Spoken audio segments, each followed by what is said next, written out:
Well, good morning. Welcome to Compass. I'm Chris, and I'm glad you joined me today, especially today because we're starting a brand new message series called Outsiders. Because honestly, as long as humanity has existed, there have been outsiders. People who don't fit in, who don't fit the mold, who are different, other. But I know for all of us, when we think about what an outsider is, it looks different. So for me, the first thing that comes to mind when I think of outsiders is the very first comic book that I ever got obsessed with, The Outsiders. This right here is literally the first comic book I ever bought with my own money. Now, these guys were outsiders because they didn't fit the mold of, the traditional Justice League superheroes. And they didn't fit the mold because of their race, their powers, their general weirdness. Maybe for you, when you think of outsiders, you might think of a movie like Goonies or a show like Stranger Things that has kids who aren't super popular and nobody really listens to them. Maybe you're not a pop culture person and you're socially aware enough to think of outsiders like women who had to fight for the right to vote, or Black people who had to fight for the right to everything, including the right to just simply live as a full human being. Or maybe you just thought about that person who sits alone at lunch in the cafeteria every day. Whether it's race, nationality, poverty, or belief system, people have always found ways and reasons to exclude those who are different than them. But ask this, are there people who maybe should be outsiders?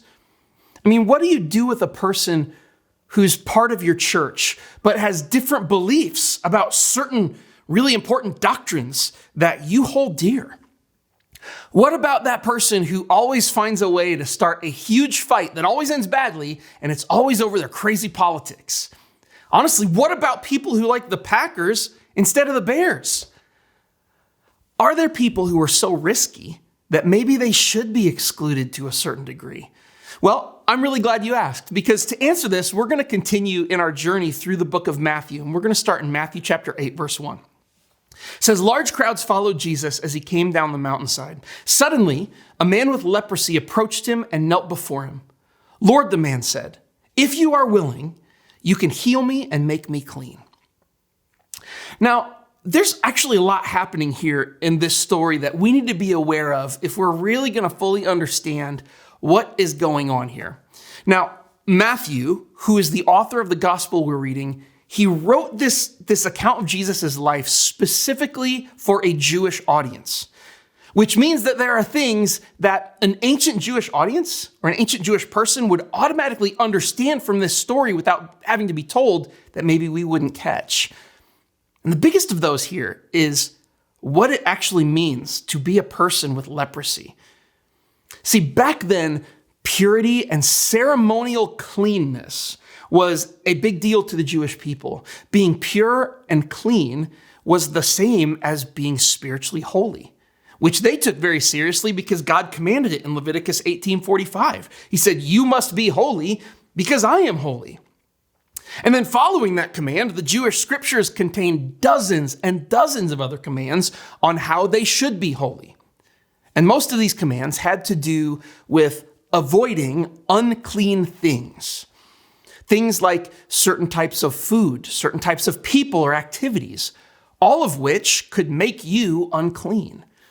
And there was one kind of uncleanness that was kind of bigger than the others. It was leprosy. All kinds of visible skin diseases that a person could have would fall into this category, but the worst of them were completely incurable. Leprosy itself was this vile disease that ate away at people's skin, leaving them disfigured and covered in sores that would never heal. Look at what people with leprosy had to do according to Jewish scripture and Jewish law. In Leviticus 13, it says, those who suffer from a serious skin disease must tear their clothing and leave their hair uncombed. They must cover their mouth and call out, unclean, unclean, as long as the serious disease lasts. They will be ceremonially unclean. And they must live in isolation in their place outside the camp.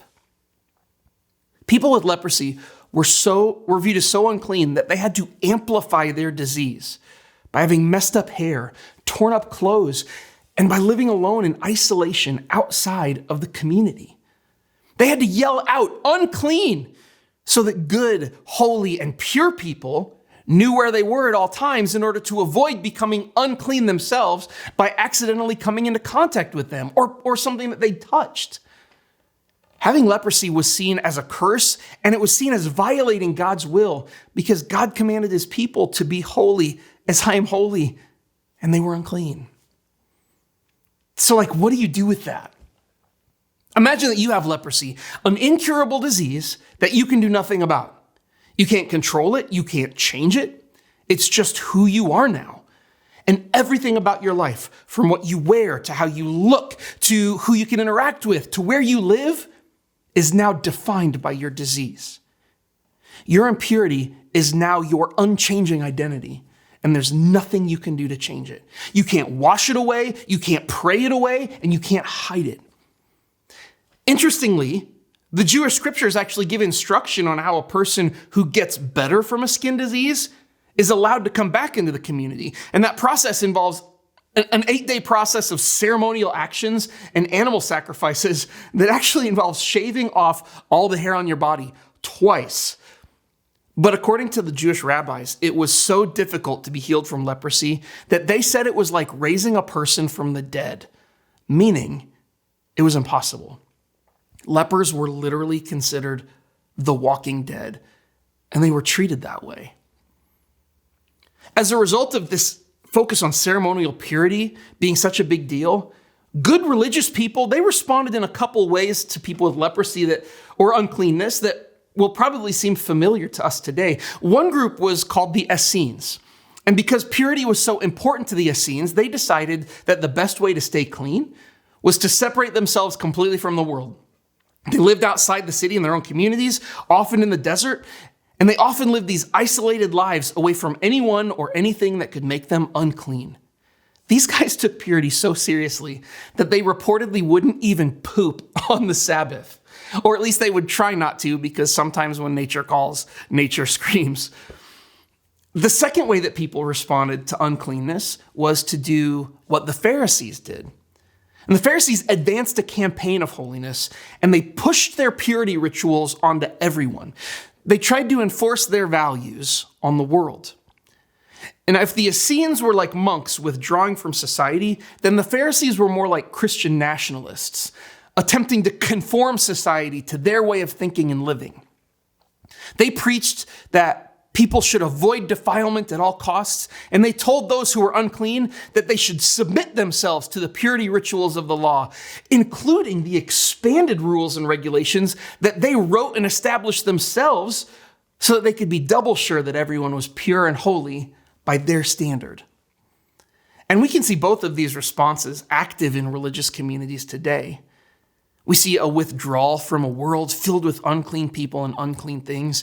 And we also see a militaristic advance into an unclean world to take it back and make it clean again. Now, the problem with both is that in either of those scenarios, there's no room for the leper. Both withdrawal and attack leave people behind. They leave outsiders. They leave people whose experiences and circumstances cause them to be excluded from communities that the good, pure, clean people are trying to build for themselves. For many lepers whose disease couldn't be changed, there was no hope. They would always be outsiders from their community, physically, socially, spiritually. And that's hopeless. But while we've seen how the religious culture responded to outsiders with leprosy, we haven't yet seen what Jesus did. Check it out in Matthew 8 again. It says, suddenly a man with leprosy approached him and knelt before him. Lord, the man said, if you are willing, you can heal me and make me clean. Jesus reached out and touched him. I am willing, he said, and instantly the leprosy disappeared. Okay, again, there's huge things happening here. Let me walk you through what's going on. First, for a person with leprosy to approach and walk into a crowd of people, that would have been a completely despicable act condemned by Jewish law. I mean, think about all the purity rules that this guy violated just by walking up to and talking to Jesus. The people there would have been absolutely shocked and outraged by his behavior. I mean, If you think it's frustrating being exposed to COVID by someone else, imagine what being exposed to someone else's spiritual impurity must have meant to that entire crowd. And then this guy with leprosy had the nerve, after violating the law of Moses, to ask Jesus, a Jewish rabbi, to heal him. It was an outrageous act. That's first. And second, this is big. Look at what Jesus did when this man asked him for healing. Matthew 8:3. Jesus reached out and touched him. I am willing, he said, be healed. And instantly the leprosy disappeared. Before Jesus said a word, he reached out and he touched a man with leprosy. Remember, Jewish scripture and law forbid the touching of anyone or anything that is unclean. It would defile you. But Jesus calmly and silently reached out and he touched the man anyway. Now again, imagine the crowd. According to their religious rules, Jesus has now made himself unclean, and he didn't do it on accident. He did it on purpose. And then after touching the man, Jesus says, be healed. And immediately the leprosy disappeared from the man's body. Now I read this and I ask myself, why did Jesus have to touch the man? Couldn't he have just said, be healed? He healed other people like this other times. Why not this time? Why did he have to touch an unclean, impure person violating the Jewish scriptures? Why would he risk the contagion of unholiness by being near someone who was unholy? And I think the answer is to show us how it's done. Throughout history, there have always been people who were treated like lepers by society and by the church, as if their impurity would somehow infiltrate and infect the rest of us if they were allowed too much access. People have been made outsiders because of their nation of origin, the color of their skin, their religion, what they believe. I mean, honestly, we're not too far removed from a time in America when Catholics, Italians, and anyone with skin color just a few shades darker than mine were all looked at the same way a person with leprosy was looked at in first century Palestine. Unclean, impure, infectious, people to isolate. And it doesn't take much to identify the people who are treated like lepers today. They are the people who the righteous dismiss as unclean, people to be avoided at all costs, people in the LGBTQ community, Muslims, the mentally ill, immigrants, homeless, people who are deconstructing their faith. I've heard people in the church say things like, gay people don't reproduce, they recruit. And we need to protect our kids from them or else our kids will think that being gay is cool. I've seen the desire to help the immigrant and the homeless, but from a distance where the sights and smells can't really touch us. I mean, we help with money, but not our time or relationship. Like we're talking about a contagion we need to stop rather than people we need to love. But when Jesus physically touched a man with leprosy to heal him, and in doing so violating the religious purity rules in Jewish scripture, he gave us a whole new way of looking at people and a new way of responding to those who've been excluded through no fault of their own. Before Jesus, proximity to the wrong thing or the wrong people could make you unclean, but Jesus changed all that because now, for followers of Jesus, sin isn't contagious. Holiness is. I mean, check it out. Jesus wasn't made unclean when he touched a man with leprosy. Rather, the man was healed. He was made clean and holy by Jesus' touch. Followers of Jesus aren't called to avoid, isolate, and restrict the access of people who we think are unholy. Rather, followers of Jesus must embrace those who are seen as impure by society. For us, when we hear the command to be holy as God is holy, that means the active embrace and inclusion of the outsider. We are Jesus' hands and feet, physically touching and interacting with this world and the people in it. How could we possibly exclude the modern day spiritual leper when Jesus did the exact opposite How could we possibly keep someone from being made whole by keeping them from full access and proximity to Jesus because we're afraid of what that proximity might mean for us, especially when the way we love outsiders is one of the ways in which his light is seen in this world? Look at Matthew 8:4. Then Jesus said to him, "Don't tell anyone about this. Instead, go to the priest and let him examine you. Take along the offering required in the law of Moses for those who've been healed of leprosy. This will be a public testimony that you have been cleansed." Jesus' embrace of the social and spiritual outsider was a public testimony of his power to heal. And the way we embrace or exclude outsiders is exactly the same thing. Will our public testimony be that we live like Jesus lived, think like he thought, and do what he taught? Or will our testimony be that we think the risk of being contaminated by the uncleanness of others is greater than the power of Jesus to change their lives? This man with leprosy, he suffered a condition that was socially unacceptable. He was devalued and unwelcome in society. He was regarded as unclean and unholy. He had to live outside the community so that he wouldn't pollute the people within the community. But Jesus turned all that around. Jesus didn't heal him so he could be touched. Jesus touched him so that he could be healed. Jesus didn't make him well so that he could be accepted into the community. Jesus accepted him into his community so that he could be made well.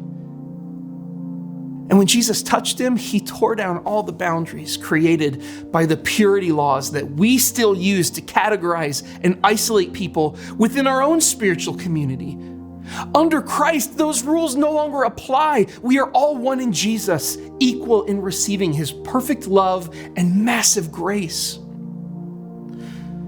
So as we wrap up, just ask yourself two things, okay? First, are there people who I put into categories of clean or unclean? Are there people who I think need to be left out of the community because of what I see as their impurity? Maybe you just don't know how to include them without feeling pressure to condemn and isolate what you see as their unholiness. I mean, we're all wired to view certain people as outsiders, and recognizing it is the first step to changing it.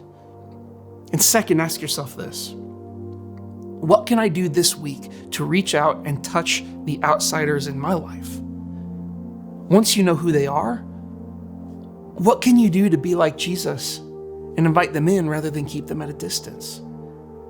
Maybe it's someone you know personally, or maybe there's just a group of those people in your life who've been kept out of the community because of your actions or your inaction.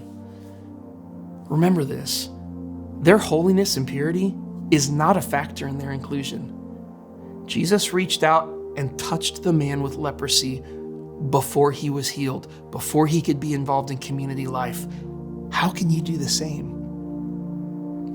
I know that as we talk about Jesus' heart for the outsiders and how we are going to respond to them, especially over the next several weeks, that things are going to get messy. And that's okay. Jesus was messy. Love is messy. The church is messy.